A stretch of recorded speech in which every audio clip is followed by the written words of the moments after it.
that I would be reading a story about a interracial relationship, homosexual, between a man and an islander that goes on a whaling trip together, I would assume this is something from the modern book talk era.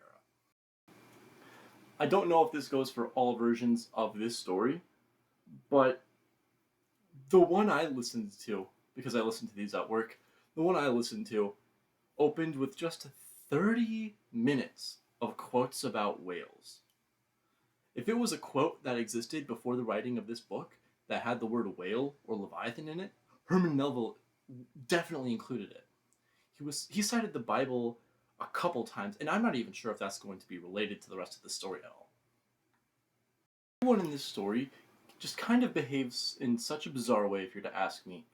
Ishmael describes being so cooped up with the current state that he's in that he hasn't gone out to sea in a while. Instead of like, hey bro, you need to go out and touch grass, this guy Ishmael, he's like, dude, I gotta get out and I gotta touch some sperm. And that's not even meant in a gay way.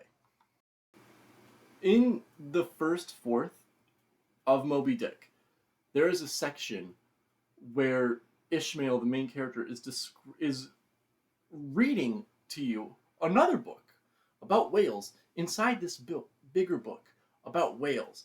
And he's telling you why whales aren't considered fish anymore, but also why they were. And I'm just thinking, my guy, I don't gotta know that. Just push the plot forward. It's not. Furthermore, when Ishmael is also really cooped up, he says that he feels like just knocking the hats off of random people, which I also understand. Sometimes in my life it's a bit more boring, which is very rare. Sometimes in my life it's a bit boring. I like to go to a mini-app. I like to go into a major city at the dead of night, wear a huge sweatshirt, and I start following women. I understand, it's the same urge that just placed differently. You're just bored, so you want to do stuff. I get it. This book right here is Sid Field's screenplay, The Foundations of Screenwriting. And I got this book while I was in college because I was at the time writing a screenplay for fun. Which I'm now kind of turning into a book, but that's besides the point. In this book, he says that every plot in a movie, every scene should be to further the plot of the story. And for some reason, I feel like people don't understand that's how you make a good, tight, well-rounded piece. But because this book is old, because it's about whaling, I guess, and because it has to do with a lot of metaphors, they think it's exempt from that rule. But it's not. It's not. You're wasting my time, Melville. You are wasting my time. Throughout the time where I'm reading 1/4 of Moby Dick, I could have finished The Great Gatsby. I could have. I look at all my audiobooks and I'm like, that one's 4 hours, that one's and then this was 20, I think it was 25 some hours. And I was thinking, man, oh my god, I'll do it for the channel. I'll do it. I said I'd do it in the short, but I'm doing it in parts. But right now, I gotta say, I'm not super enjoying myself with Moby Dick. I'm really just not.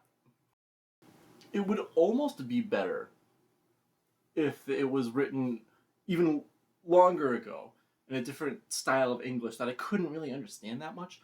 But it's actually written in a pretty consistent language and consistent tone. So I'm almost forced to comprehend everything that is being written down and being spoken to me. I understand it, which is almost worse. I wish I was a bit more confused. But the fact that I know that he's just yapping on and on about the specifics of whaling, it's very tiring. It's very tiring.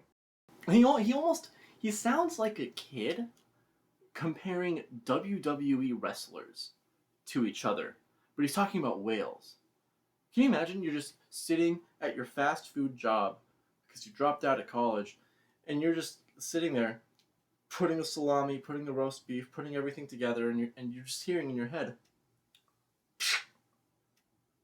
the humpback whale is not as big as the other whales, but it is still very mighty, and its sperm count is not that well to harvested, so it is not hunted by many sailors. He just goes on and on, comparing whale to whale to whale. He's like, I don't know much about the orca, but what I do think in comparison to these great sperm whales and the great blue whale, he just goes on and on and on. We haven't even actually met the Moby Dick, like the whale, the Leviathan. It's not even there yet. I haven't even met Captain Ahab yet. He's in the story, but he's barely said it.